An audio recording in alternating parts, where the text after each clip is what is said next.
Now, it's a watershed moment for the deaf community today. South African Sign Language is set to become the country's 12th official language. Now, President Cyril Ramaphosa will sign it into law, and the Sign Language Bill, of course, that is today. This comes after the National Assembly approved the amendment of Section 6 of the Constitution. For more on this, we are joined by Claudine Storbeck, founder and director of the Wits Centre for Deaf Studies. Thank you so much, Claudine, for joining us this afternoon. Definitely a win for the deaf community in South Africa. And would you say a necessary step in the right direction? Oh, definitely a win and a very, very necessary step. We've been waiting for about 25 years for this to happen. So more than just a kind of a fleeting respect and hello to deaf people and sign language, this is now an official recognition of the deaf community as a linguistic and cultural minority group. And the fact that South African Sign Language is now their constitutional right in terms of accessing the regular services in health and justice and social services that, hearing South Africans are used to every day.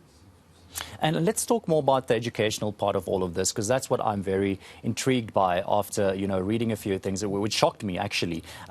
Let me just start by asking you, is this, now that it is an official language, a sign language, how will this help the deaf education sector? I think the fundamental thing now is that government can actually put their foot down and say, if you'd like to be a teacher of the deaf, you need to learn how to be a teacher before you enter schools, and actually you're required to do South African Sign Language as a course and know how to sign before you enter schools. Because up until now, you can enter a school for the deaf as a teacher without any sign language, and 90% of the teachers have never, ever done any deaf pedagogy and learned how to teach deaf children, despite us having a course like that at Centre for Deaf Studies. So it's pretty dismal. And that is quite shocking to know that, you don't need the right qualifications or the training to actually learn how to do sign language or to teach deaf pupils, which is quite alarming, because at the end of the day, it is the pupils that will suffer from this. And then you hear stories where pupils then become the actual teacher at the end of the day, teaching their teachers how to use sign language. And that definitely takes place a lot in the educational part of all of this. Let me then ask you, who is the onus on then to rectify this problem? I mean, number one, the onus is on government. And I think they've done a lot of work in terms of getting South African Sign Language as a subject at schools, which is groundbreaking internationally. But at the same time, it's not good enough to provide the odd, cheap, short little sign language course here and there. And the other thing is that if this were happening in any other language or cultural group, the parents would be up in arms.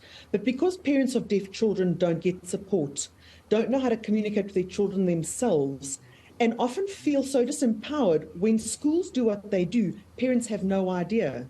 If parents knew how bad it was, the parents would be outside demanding quality education. And I think this will also now change, that parents will be more empowered. But I would say onus is on the government, and onus is on schools now to no more say we're trying our best. Trying your best is no longer good enough.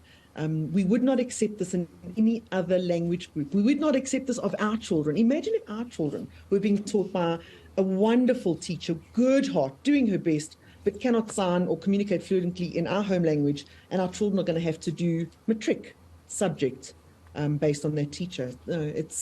Things need to change. Yeah. Let's talk about the legal aspects here now that it is an official language. Would you say now that by law, this should be properly integrated into the education and post-school system? It does seem that we have a bit of a technical issue there with Claudine at this moment. Oh, you might be back. Claudine, can you hear me? I can hear you. Did you get my question? No, sorry, please ask that again. The question was, taking a look at the legal aspects of this now, by law, would you say that this should be, now that sign language is an official language, should it be properly integrated into the education and post-school system? Absolutely. And every deaf child, deaf adult now has a right to actually challenge this legally, because it is now a breach of your human rights. Parents have a right to do that now too. And having so many schools. We've got 43 schools for the deaf in South Africa, and we have got world-class deaf organizations and international experts that have been fighting and preparing the way. And so, yes, it is now a legal imperative, but it's doable because we've got the experts, we've got the deaf organizations and leadership in the country that we need. Thank you so much, Claudine Storbeck, for your input on this. Of course, sign language now an official language in South Africa, which is definitely a win for the deaf community in the country, and long overdue. Like Claudine said, it's over 20 years now that this should have been coming into effect. Claudine, of course, the founder and director of the Wits Centre for Deaf Studies.